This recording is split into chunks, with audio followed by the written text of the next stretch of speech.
Hello বন্ধুরা, আসসালামু আলাইকুম রহমতুল্লাহ। সকলকে আন্তরিক শুভেচ্ছা এবং স্বাগত আমার নতুন আরেকটি ব্লগ ভিডিওতে। বন্ধুরা, আমি আজকে রয়েছি চট্টগ্রামের সবচেয়ে সুন্দর এবং পরিপাটি একটি বাজার। আর এই বাজারটি হচ্ছে সাগরিকা গরু বাজার, আর এটি চট্টগ্রামের একটি স্থায়ী বাজার। আসন্ন কোরবানি ঈদকে কেন্দ্র করে এই এই গরু বাজারের আশেপাশে অত্র এলাকার প্রায় 5 থেকে 6 কিলোমিটারের মধ্যে বিশাল এক গরু বাজার অনুষ্ঠিত হয়, যেটি অস্থায়ীভাবে থাকে।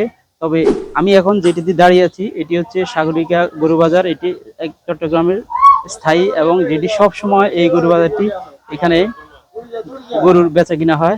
তো আমি এখন সেই বাজার থেকে আপনাদের সাথে কথা বলছি। আমার পেছনে দেখেন, এখানে অনেকগুলো গরু দেখতে পাচ্ছি। দেখেন আপনারা, প্রত্যেকটা গরুকে দেখতে কত মাশাআল্লাহ কত সুন্দর লাগছে। এই পুরো বাজারটি ঘুরে ঘুরে আপনাদেরকে দেখাবো এই বাজারে কি ধরনের গরু পাওয়া যায়, সবকিছু বিস্তারিত থাকবে এই ভিডিওতে। অ্যাট্রাকটিভ কতগুলো গরু দেখতে পাচ্ছি, যেগুলোর ওজন এক একটার ওজন প্রায় 10 থেকে 12 মণ ওজনের হবে। তো আমি এখানে যারা এই গরুগুলোর পরিচর্যা করে তার সাথে আপনার সাথে কথা বলি। আমরা দর্শকদের থেকে সংগ্রহ করে আনতে পারি। আচ্ছা, বিভিন্ন জায়গা থেকে সংগ্রহ করে তারপর এখানে বিক্রির উদ্দেশ্যে আনতে।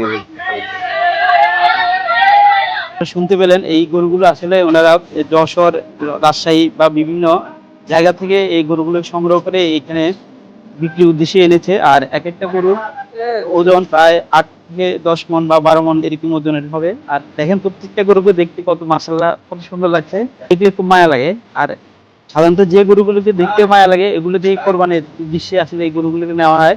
আর এগুলোর দাম হচ্ছে, আপনারা এই বাজারে আসবেন, এসে যারা বিক্রেতা বাইরে রয়েছে তাদের সাথে কথাবার্তা বলেই মূলত এই গরুগুলোকে আপনারা খরিদ করতে পারবেন। আর এগুলোর প্রাইস প্রায় 2 থেকে 2.5 লাখ টাকার উপরে হবে। তো আপনারা বুঝতেই পারছেন, এগুলো এসে না দেখলে বুঝতে পারবেন না এগুলোর সাইজটা কেমন। বন্ধুরা, বড় বড় গরুর পাশাপাশি এখানে অনেক ছোট ছোট গরুরও সমাগম আমি দেখতে পাচ্ছি। এগুলো সবগুলো হচ্ছে দেশীয় গরু, যেগুলো ঘরের মধ্যেই পালা হয়েছে। দেখেন গরুটি কত শান্ত হয়ে দাঁড়িয়ে আছে, আর প্রত্যেকটাকে দেখতেই কিন্তু খুব ভালো লাগছে। আর এক একটা গরু দেখেন আমার থেকে অনেক উঁচা লম্বা। তো বন্ধুরা, এতক্ষণ সাথে থাকার জন্য অসংখ্য ধন্যবাদ। ভিডিওটি আপনাদের কাছে কেমন লেগেছে অবশ্যই কমেন্টসে জানাবেন, আর ভালো লেগে থাকলে অবশ্যই একটি লাইক করবেন। আল্লাহ হাফেজ।